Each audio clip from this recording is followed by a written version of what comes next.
ఉమ్మడి రంగారెడ్డి జిల్లాలో రాజకీయం రసవత్తరంగా మారింది. పురపోరులో అధికార కాంగ్రెస్, విపక్ష బీఆర్ఎస్ నువ్వా నేనా అన్నట్లుగా పోటీ పడగా 13 మున్సిపాలిటీలకి గాను చేవెళ్ల, శంకర్పల్లి, షాద్నగర్, వికారాబాద్, కొడంగల్, తాండూరు ఓటర్లు హస్తం పార్టీకి పట్టం కట్టారు. ఇబ్రహీంపట్నం, ఆమనగల్, మూడుచింతలపల్లి, ఎల్లంపేట మున్సిపాలిటీలను బీఆర్ఎస్ దక్కించుకుంది. మొయినాబాద్, ఆలియాబాద్, పరిగి మున్సిపాలిటీల్లో ఏ పార్టీకి స్పష్టమైన ఆధిక్యం రాకపోవడంతో స్వతంత్ర అభ్యర్థులు కీలకంగా మారారు. క్యాంపు రాజకీయాలకు తెరతీసిన కాంగ్రెస్ స్వతంత్రులతో పాటు పలువురు బీఆర్ఎస్ కౌన్సిలర్లను తన వైపునకు తిప్పుకుంది. హంగి ఏర్పడిన 3 మున్సిపాలిటీల్లో చైర్మన్ పీఠాలను దక్కించుకునేందుకు పక్కాగా వ్యూహం రచించింది. చైర్మన్, వైస్ చైర్మన్ ఎన్నికలో ఎవరూ ఊహించని విధంగా తన బలాన్ని చూపించి 3 మున్సిపాలిటీలను దక్కించుకోవాలని ప్రయత్నిస్తోంది.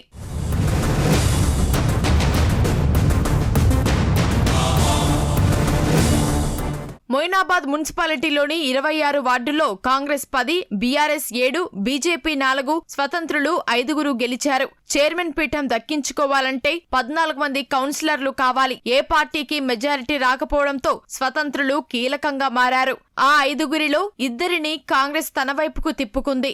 బీజేపీ, బీఆర్ఎస్ కలిసి 11 మంది ఉండగా మరో 3 స్వతంత్రులున్నారు. వారితో పాటు చేవెళ్ల బీజేపీ ఎంపీ కొండా విశ్వేశ్వర్రెడ్డి ఎక్స్ అఫీషియో సభ్యునిగా ఉన్న ఆయన ఓటు చేవెళ్ల మున్సిపాలిటీలో ఉండటంతో చైర్మన్ పీఠం కాంగ్రెస్ కే దక్కనుంది. చైర్మన్ స్థానం ఎస్సీ జనరల్ కి రిజర్వ్ కాగా పురుష కౌన్సిలర్లు ఎవరూ లేరు. చైర్మన్ పీఠం మహిళలను వరించే అవకాశం ఉండటంతో 2 మహిళల మధ్య తీవ్రమైన పోటీ నెలకొంది. చేవెళ్ల మాజీ ఎంపీ గడ్డం రంజిత్ కుమార్ సయోధ్య కుదిర్చేందుకు మంతనాలు జరుపుతున్నా ఎవరూ మెట్టు దిగట్లేదని తెలుస్తోంది. స్వతంత్ర అభ్యర్థుల్లో ఒకరికి వైస్ చైర్మన్ ఇస్తేనే మద్దతు ప్రకటిస్తామని షరతు విధిస్తున్నట్లు సమాచారం.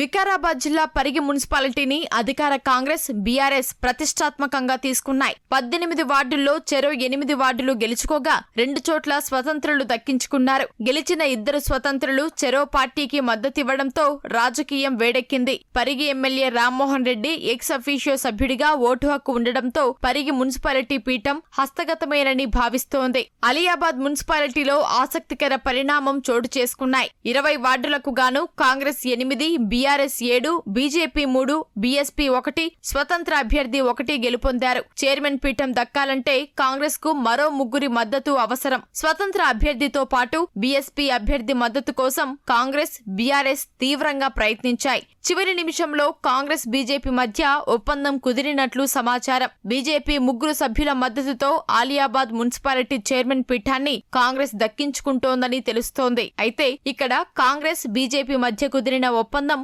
ఎల్లంపేట మున్సిపాలిటీ చైర్మన్ పీఠాన్ని బీఆర్ఎస్ కు దూరం చేసే అవకాశాలు కనిపిస్తోంది. ఎల్లంపేట మున్సిపాలిటీలో 24 వార్డుల్లో బీఆర్ఎస్ 12 మంది, కాంగ్రెస్ 9, బీజేపీ 3 గెలిచాయి. ఎక్స్ అఫీషియో సభ్యుడైన మేడ్చల్ ఎమ్మెల్యే మల్లారెడ్డి ఓటుతో చైర్మన్ పీఠం తమదేనని బీఆర్ఎస్ ధీమాతో ఉండగా మల్కాజ్గిరి ఎంపీ ఈటెల రాజేందర్ ఎల్లంపేట మున్సిపాలిటీలో ఎక్స్ అఫీషియో సభ్యుడిగా ఓటు హక్కు నమోదు చేసుకున్నారు. 9 వార్డులు గెలిచిన కాంగ్రెస్ కి బీజేపీ 3 కౌన్సిలర్లతో పాటు ఎక్స్ అఫీషియో సభ్యుడిగా ఈటెల రాజేందర్ మద్దతివ్వనున్నట్లు సమాచారం. ఎల్లంపేట మున్సిపాలిటీ సమీకరణలు పూర్తిగా మారిపోయాయి.